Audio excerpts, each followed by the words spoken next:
नमस्कार, आप देख रहे हैं न्यूज एक्सप्रेस। मेरा नाम है ऋतिक ठाकुर। पश्चिम बंगाल से एक ऐसी खबर सामने आई जिसने पूरे प्रदेश में राजनीतिक और सामाजिक बहस को तेज कर दिया। दक्षिण 24 परगना जिले के बारुईपुर में 11 साल की एक बच्ची के साथ बलात्कार का मामला जो है वो सामने आया। इस मामले में एक्शन हुआ है। पुलिस ने मुख्य आरोपी को मार गिराया है, लेकिन इस एनकाउंटर के बाद अब सवाल सिर्फ अपराध का नहीं बल्कि पुलिस की कार्रवाई और राज्य की कानून व्यवस्था पर भी उठने लगे। तृणमूल कांग्रेस की सांसद महुआ मोइत्रा ने इस पूरे मामले में बीजेपी पर अप्रत्यक्ष रूप से सवाल खड़े कर दिए। उन्होंने सोशल मीडिया प्लेटफॉर्म एक्स पर पोस्ट करते हुए पश्चिम बंगाल को उत्तर प्रदेश 2.0 तक बता दिया। लेकिन अब ऐसे में आखिर ऐसा क्या हुआ कि राज्य में बीजेपी पर एक सांसद इतनी तीखी टिप्पणी कर रहे हैं? आखिर पुलिस का यह दावा है, क्योंकि पुलिस ने साफ तौर पर कहा है कि जो एनकाउंटर है वो बारुईपुर में किया गया। सुरजयपुर हाट इलाके में रविवार को 11 साल की बच्ची का शव एक बोरी में मिला।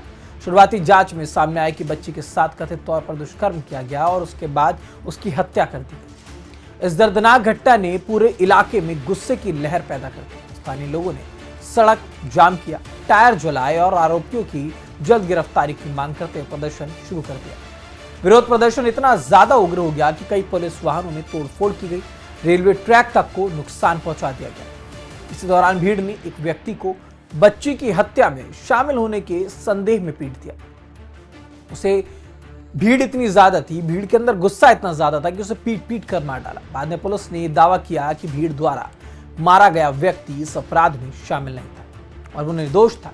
इस मामले में पुलिस ने 3 लोगों को गिरफ्तार किया, जिनमें प्रभास मंडल मुख्य आरोपी बताया गया। जांच एजेंसियों के मुताबिक सीसीटीवी फुटेज में प्रभास मंडल के घटना से पहले बच्ची के साथ देखा गया था और यही वजह थी कि पुलिस उससे लगातार पूछताछ भी कर रही थी। पुलिस के अनुसार मंगलवार देर रात प्रभास मंडल को घटना के घटनास्थल पर ले जाया गया ताकि अपराध से जुड़े हुए तथ्यों की पुष्टि की जा सके। इसी दौरान आरोपी ने कथित तौर पर एक पुलिसकर्मी की पिस्तौल छीन ली और वहां से वो भागने की कोशिश कर रहा था। पुलिस का यह दावा है कि आरोपी ने भागते समय पुलिस टीम पर फायरिंग की। इसके जवाब में पुलिस ने भी फिर गोली चलाई, जिसमें प्रभास मंडल गंभीर रूप से घायल हो गया। उसे तुरंत अस्पताल ले जाया गया, लेकिन डॉक्टरों ने उसे मृत घोषित कर दिया। पुलिस का कहना है कि ये पूरी कार्रवाई आत्मरक्षा में की गई है, कानून के तहत की गई। तो वैसे में इसी को लेकर के तृणमूल कांग्रेस की सांसद महुआ मोइत्रा ने एक्स पर एक पोस्ट करते हुए लिखा कि बारुईपुर रेप और मर्डर केस का आरोपी एनकाउंटर में मारा गया। उसके बाद उन्होंने सवाल उठाते हुए कहा, आखिर पश्चिम बंगाल पुलिस में क्या हो रहा है?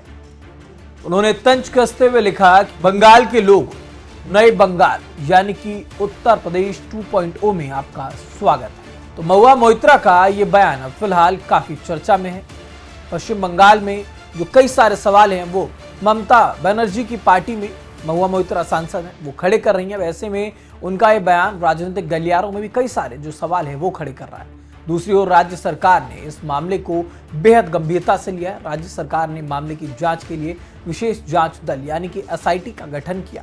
इसके साथ ही पुलिस महानिदेशक को 72 घंटे के भीतर विस्तृत रिपोर्ट सौंपने का निर्देश दिया गया। सरकार की ओर से कहा गया कि अगर जांच में ये सामने आता है कि शिकायत मिलने के बाद पुलिस की तरफ से किसी भी स्तर पर लापरवाही हुई है, तो चाहे वो 1% ही क्यों ना हो, संबंधित अधिकारियों के खिलाफ कड़ी कार्रवाई की जाएगी।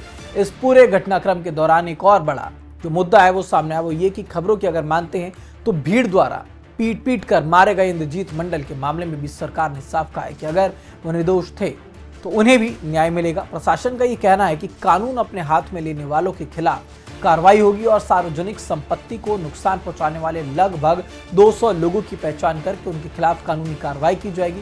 लेकिन अब ऐसे में सवाल ये उठता है कि क्या आरोपी का एनकाउंटर न्याय है या फिर इस न्यायिक प्रक्रिया को पूरा होने देना चाहिए था? भारत का कानून कहता है कि किसी भी आरोपी को अदालत में अपना पक्ष रखने का अधिकार है।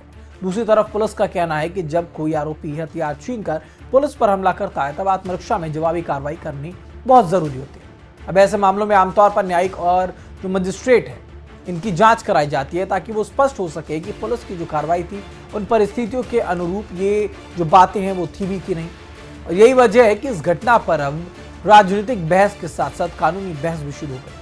एक तरफ लोग बच्ची के साथ हुई हैवानियत पर गुस्सा जाहिर कर रहे हैं और आरोपियों के मारे जाने को उचित बता रहे हैं, वहीं दूसरी तरफ कुछ लोग सवाल उठा रहे हैं कि क्या हर गंभीर अपराध का अंत एनकाउंटर होना चाहिए या फिर अदालत के जरिए जो दोष है वो तय किया जाना चाहिए। फिलहाल इस मामले में कई जांच जारी है। एसआईटी अपनी रिपोर्ट तैयार कर रही है और पुलिस एनकाउंटर की परिस्थितियों की भी जांच की जा रही है। अब देखना होगा कि आने वाले दिनों में जांच से क्या कुछ जो नए तथ्य हैं वो सामने आते हैं और क्या मामला सिर्फ एक आपराधिक घटना तक सीमित रहेगा या फिर पश्चिम बंगाल की राजनीति में एक बड़ा ये मुद्दा बन जाता है। फिलहाल इस खबर पर आपकी क्या राय है हमें कमेंट बॉक्स में जरूर बताइएगा। देश दुनिया से जुड़े तमाम खबरों के लिए देखते रहिए न्यूज़ एक्सप्रेस।